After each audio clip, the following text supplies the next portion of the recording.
Yaw-yaw. Kung makuan ako siya sa isa ka word siguro no, kuan, ngisi. Easy. Ngisihan lang nimo, smile lang gid nimo. Dapat positive lang ka, mangisi lang ka. Kung ma-reject ka, ngisi. Smile lang nimo ang nag-reject sa imo.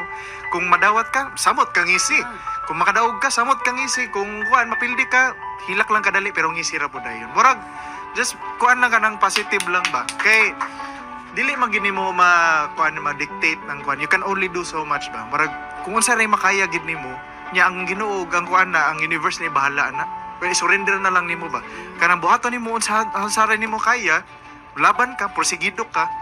Kung dili ni para sa imo, dili ni para sa imo. Nay oras nga para sa imo. So, during that time, kanang okay ra man tao man kita, masakitan man kita kung makuanta.